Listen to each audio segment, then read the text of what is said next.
Nessa aula, nós vamos conhecer mais sobre o nosso público comprador através do mapa da empatia. Mas, Thiago, o que é o mapa da empatia? Basicamente, é enxergar o mundo com os olhos do seu cliente, entender as dores do seu cliente, entender os seus desejos, entender como ele vê o mundo. E quando você faz isso, tudo muda. Você começa a entender de fato o seu público comprador. E, basicamente, quando você faz anúncios na internet, quando você cria sites, quando você cria uma segmentação, uma campanha ou até um produto, você não pode criar baseado naquilo que você acha que tem que ser criado. Marketing não é achismo, tráfego não é achismo, é tudo baseado em dados. Você tem que entender o seu cliente e tudo parte dali. Então, quando você vê o mundo com os olhos do seu público comprador, tudo muda. Você vai para um outro nível muito mais rápido. Mas, Thiago, o que é o mapa da empatia? Que bicho é esse? Bom, é uma ferramenta para você aplicar, super simples, que eu vou te mostrar o passo a passo aqui. Eu recomendo que você faça esse exercício. E eu tenho certeza que vai ficar muito mais fácil para você entender o seu público na hora de anunciar, de melhorar os produtos. Enfim, fica muito mais fácil você gerar resultado. Então, esse aqui é um exemplo do mapa da empatia. Você vai fazer um desenho, pode pegar uma folha sulfite e fazer esse desenho que está aqui. Colocar um rostinho e colocar uma pergunta. O que a pessoa pensa e sente? O seu público comprador. O que vê, o que fala e faz e o que ouve. E aqui embaixo colocamos dores e necessidades. E aqui você pode colocar o nome do seu público comprador e a idade aí média que você acredita que ele tem, ou baseado na pesquisa que você fez. Bom, agora a pergunta é, de as categorias, o que pensa, o que ouve, o que vê. Mas para ficar mais claro, cada categoria aqui, eu coloquei algumas perguntas que você precisa responder. E se você responder se colocando no lugar do seu cliente, fica mais fácil de entender ele, beleza? Então, o que vê? Quais são as perguntas que você tem que responder? Como é o mundo em que ele vive? Então é o seguinte, vou colocar um exemplo aqui que é muito diferente do Thiago. Eu tenho ali um treinamento de tocar teclado.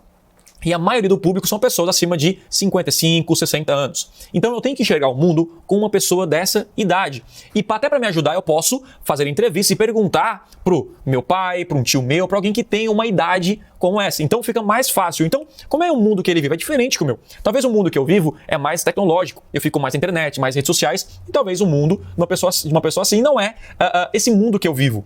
Quais sites ele lê? Quais redes sociais ele convive mais? Porque talvez você foca no Instagram, mas ele fica mais no Facebook. Então tem que tomar cuidado com isso. Como são os amigos dele? O que as pessoas o que rodeiam fazem? O que está em alta no cotidiano dele?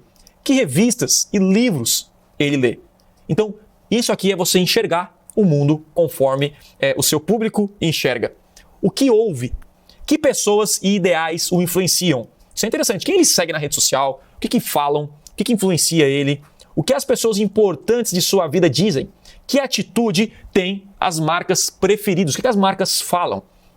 Quem são seus ídolos? Ele escuta podcasts? Se sim, quais? Podcast, pode ser programa de rádio, pode ser programa de TV, mas o que ele consome? Outra categoria é o que pensa e sente. Quais são algumas ideias importantes que ele pensa e não diz? Como ele se sente em relação à vida? Então, eu me colocaria no lugar de uma pessoa assim, me sentindo nessa idade, e eu já começo a me questionar aqui. Enfim, vem algumas respostas mais claras, né? Com o que anda preocupado ultimamente? Por quê? Quais são alguns dos seus sonhos? E o que pensa do futuro? Eu lembro que quando a gente começou a fazer o mapa da empatia, do Aprender Teclado, nossa, mas tudo ficou mais claro. A nossa comunicação ficou mais clara. Nós tivemos que aumentar, por exemplo, o caracteres do e-mail, a fonte, que era uma fonte pequena assim, e mal dava para ler. Então, como nosso público a gente viu que tinha muitas pessoas da terceira idade, nós simplesmente aumentamos, porque o mundo em que ele vive, ele precisa enxergar as letras mais claras, ter não muitos textos. Então, isso ajuda. E as suas vendas dependem disso. Se a comunicação não é clara, se não se conecta com o seu público comprador, não vai fazer sentido. Não adianta criar uma campanha no Google de qualquer maneira e não vai funcionar. Até pode funcionar, mas você não explora o máximo daquela campanha. O que fala e faz? O que é comum ele dizer para as pessoas? Como ele costuma agir? Quais são os hobbies? Do que ele gosta de falar? E como é a sua linguagem? Então, como é que ele fala? Como é que ele conversa? E como ele fala, para mim, é muito importante, porque a forma como a pessoa se comunica é aquela maneira que você tem que se comunicar com ela. Então, eu não me comunico com o meu cliente com as palavras que eu utilizo no meu dia a dia. Eu me comunico com o meu cliente com as palavras dele, com os termos que ele utiliza. Assim, ele se sente em casa na conversa. E o nosso objetivo não é colocar a nossa vida dentro do cliente, aquilo que a gente olha para o cliente. Nós temos que entender o mundo pelos seus olhos e vender depois os nossos produtos e serviços, né? Quais são as suas dores? Do que ele tem medo? O que o frustra? Do que reclama? O que tem atrapalhado ele? Quais os problemas? O que ele gostaria de mudar em sua vida? Quais são as suas necessidades? Que tipo de coisa ele precisa sentir melhor? Quais são os seus sonhos? O que é sucesso? O que te faz feliz? E o que acabaria com as suas dores? Então, esse é o mapa da empatia. E eu queria aqui falar do Fábio Ricota, que me apresentou o mapa da empatia e me ajudou muito aqui nesse aspecto de conhecer mais do público comprador. E o que você precisa fazer agora? Um exercício super simples, que é pegar uma folha. Olha como é simples. Você pode fazer esse desenho, ou você pode responder as perguntas também simplesmente em texto, né, em linha. Mas seria basicamente isso aqui, ó. Foi aquele desenho que eu fiz, certo? Vou colocar aqui. Estou riscando com o mouse, então não é tão fácil quanto parece. Eu posso colocar, por exemplo, quais são as revistas que ele lê. E eu vou colocar o nome das revistas aqui. Programa de TV, aqui. Você vai responder todas as perguntas que estavam ali. O que frustra ele? Qual o medo? Vai colocando, vai colocando. Você pode fazer esse desenho, né? Inclusive, eu costumo até usar uma cartolina grande, rabisco, junto com algumas pessoas que eu convido para esse mapa da empatia e fica lá visível para a gente analisar na empresa. E isso muda completamente o jogo, porque não só você, mas toda a sua equipe se coloca no lugar do cliente.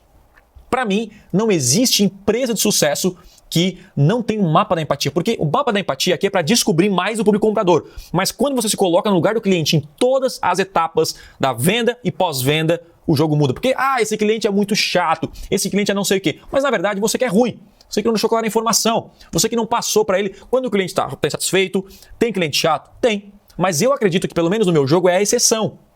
Então você não pode falar que todo mundo é chato porque você não passou a informação clara do seu produto ou serviço. Então o mapa da empatia é fazer você e a sua equipe, todo mundo, sempre se colocar no lugar do cliente. Dessa maneira você retira todas as informações relevantes e também melhora toda a sua comunicação, seu produto, seu serviço e a sua empresa como um todo. Então o resumo dessa aula é o seguinte: quanto mais eu me coloco no lugar do cliente, mais sucesso os meus negócios vão ter. Vão atingir. Por quê? Porque o meu negócio se resume ao meu cliente. O sucesso do meu negócio se resume ao sucesso do meu cliente. Por isso que você não pode ignorar o mapa da empatia. E aí, você tem o mapa da empatia?